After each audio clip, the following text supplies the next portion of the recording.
বাংলাদেশের আর্থিক খাতের সংস্কারের পদক্ষেপে আইএমএফ সন্তুষ্ট দাবি করে অর্থ উপদেষ্টা ডক্টর সালেউদ্দিন আহমেদ জানিয়েছেন, আগামী জুনে আইএমএফের ঋণের অর্থ ছাড়ে আশাবাদী তিনি। সকালে ঢাকায় আইএমএফের প্রতিনিধি দলের সঙ্গে বৈঠক শেষে এ তথ্য জানান অর্থ উপদেষ্টা।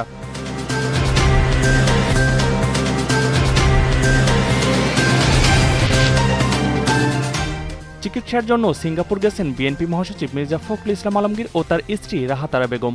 সকাল ৮টা ৪০ মিনিটে বিমান বাংলাদেশ এয়ারলাইন্সের একটি ফ্লাইটে সিঙ্গাপুরের উদ্দেশ্যে ঢাকা ত্যাগ করেন বিএনপি মহাসচিব।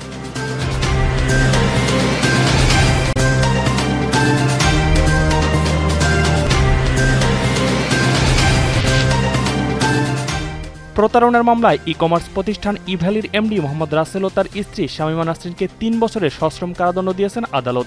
সকালে ঢাকার মেট্রোপলিটন ম্যাজিস্ট্রেট মোহাম্মদ মিনহাজুর রহমান এ রায় দেন।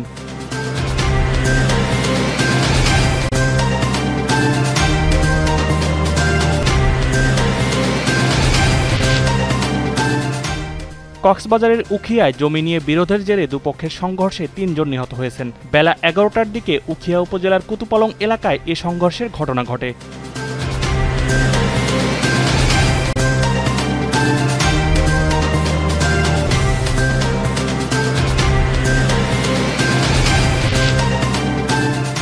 যুক্তরাষ্ট্রের প্রেসিডেন্ট ডোনাল্ড ট্রাম্পের ঘোষিত শুল্কের বিরুদ্ধে চীনের পাল্টা শুল্ক আরোপের পর শেয়ার বাজারে অস্থিরতা আরও বেড়েছে। মার্কিন যুক্তরাষ্ট্রের ৩টি প্রধান স্টক সূচকেই ৫% বেশি হ্রাস পেয়েছে।